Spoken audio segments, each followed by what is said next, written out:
आपको मैं स्वागत करता हूं। यूनिफाइड पेंशन स्कीम संदर्भ में आपसे मिलने का मौका मिला।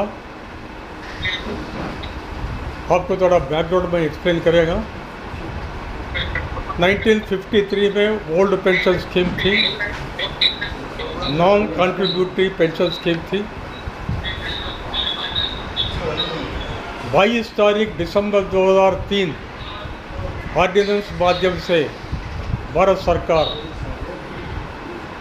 एनपीएस लाई, एक contributory pension scheme.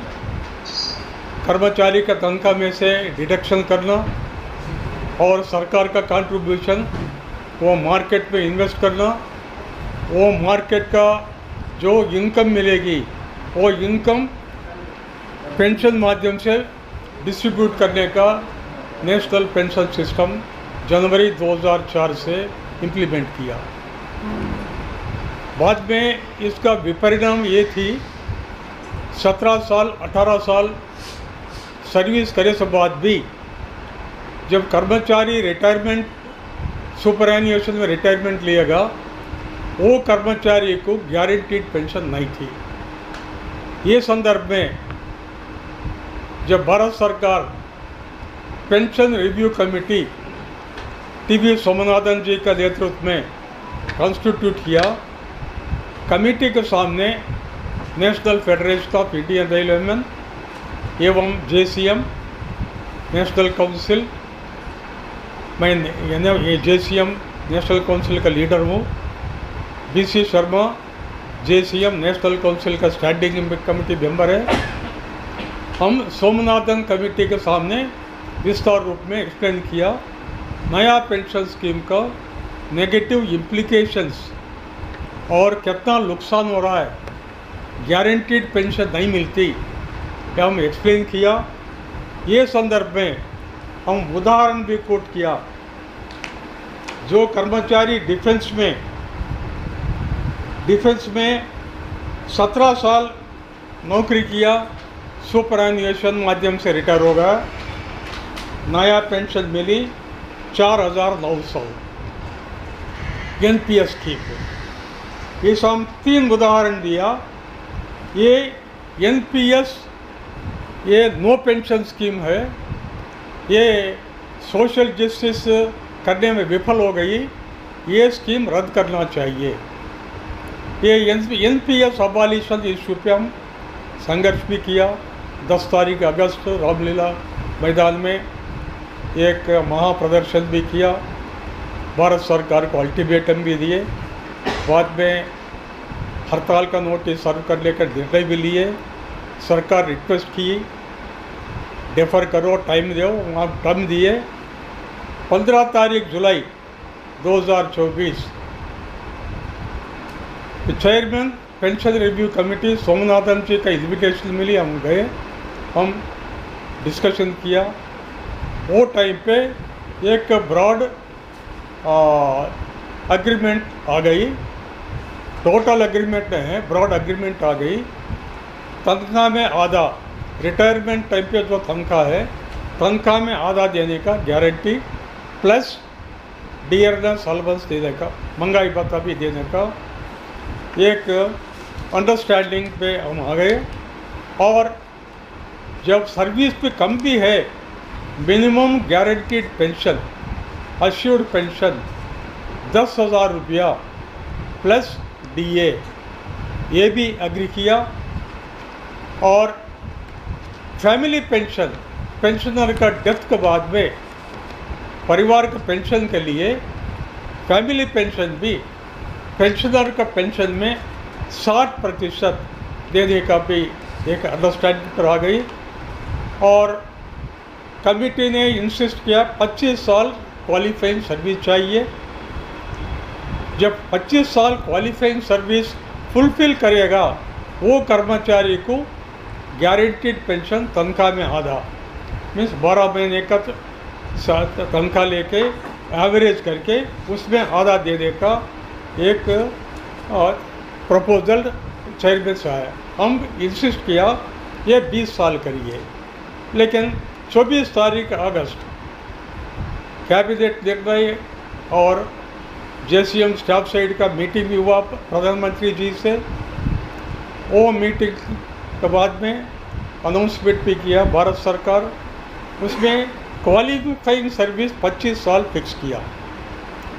Overall totality जब हम असेसमेंट करेंगे, गारंटीड पेंशन मिली, डिफाइंड पेंशन मिली, गारंटीड फैमिली पेंशन मिली और guaranteed minimum pension 10,000 plus DA भी मिली। मीन्स मैं स्वागत करता हूँ UPS यूनिफाइड पेंशन स्कीम को स्वागत करता हूँ, लेकिन जो है इसमें त्रुटियां हैं वो रेक्टिफाई करने का कर्तव्य बनता है भारत सरकार का। ये संदर्भ में आपका माध्यम से मैं सरकार के सामने रखना चाहता हूँ। नंबर 1, क्वालिफाइंग सर्विस 25 साल ये रिड्यूस करके 20 साल करी है। कारण रिक्रूटमेंट पॉलिसी पिछले 10 साल से मैं ऑब्जर्व कर रहा हूँ। रिक्रूटमेंट पॉलिसी में नोटिफिकेशन निकलेगी 2019 में, वास्तव में रिक्रूटमेंट होगी 2023 में।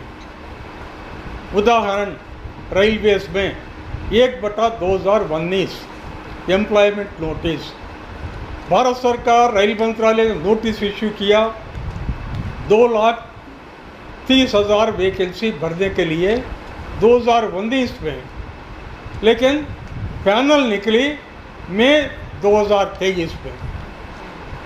जब 2019 में जब कर्मचारी बिलो 33 है एज में, बिलो 28 साल है, वो एलिजिबिलिटी था, वो अप्लाई किया, लेकिन अपॉइंटमेंट तारीख में वो कर्मचारी का एज 37 बन गई, 38 आ गई। जब 25 साल सर्विस कैसा फुलफिल करेगा? ये कैंडिडेट का गलती नहीं है, सरकार का रिक्रूटमेंट पॉलिसी में डिफेक्ट है। वही कारण से NFR के डिमांड है ये 25 साल क्वालिफाइंग सर्विस आप रिव्यू करना चाहिए। रिव्यू करके 20 साल करने से जो लोग ओपन मार्केट से आए 60 साल पूरा करने तारीख तक 20 साल सर्विस क्वालिफाइंग सर्विस फुलफिल करेंगे। इससे तनख्वाह में आधा गारंटीड पेंशन और रिटायरिंग कर्मचारी को मिलेगी। यूनिफाइड पेंशन स्कीम में ये अमेंडमेंट लाना चाहिए। ये है हमारा डिमांड, NFR का डिमांड। ये भारत सरकार के सामने हम रखेंगे। मैं कल ही मैसेज दे दिया, ये इम्प्रूवमेंट करना पड़ेगा। दूसरी पॉइंट, ओल्ड पेंशन स्कीम में नॉन कंट्रीब्यूटरी 1 रुपया भी कर्मचारी डिपॉजिट करने की जरूरत नहीं थी। गारंटीड पेंशन तनख्वाह में आधा थी। 2004 जनवरी से कंट्रीब्यूटरी पेंशन स्कीम में 10% कर्मचारी का तनख्वाह से हर महीना भी डिडक्शन करते, 14% सरकार का कंट्रीब्यूशन, वो 24% पैसा PFRDA माध्यम से मार्केट पे इन्वेस्ट करते। जब मार्केट डूब जाएगी ये कर्मचारी को पेंशन नहीं मिलेगी। इसमें क्या है? अनगारंटीड स्थिति आ गई। मैं उदाहरण कोट किया 2-3 केसेस अभी। ये कंट्रीब्यूशन का बावजूद भी गारंटीड पेंशन नहीं है, ये समस्या थी। ये समस्या पूरा ख़त्म करने के लिए हम डिमांड किया। ये संदर्भ में क्या किया अभी, लेकिन रिटायरमेंट टाइम पे NPS स्कीम में प्रोविज़न दिया 10%, 14%, जब 24% जब इन्वेस्ट करेंगे वो एन्युटी पैसा में 60% रिटायरमेंट टाइम पे कर्मचारी को पेमेंट करने का प्रोविज़न है। 60% में 4 लाख मिलेगी, 8 लाख मिलेगी, गारंटी तो नहीं है।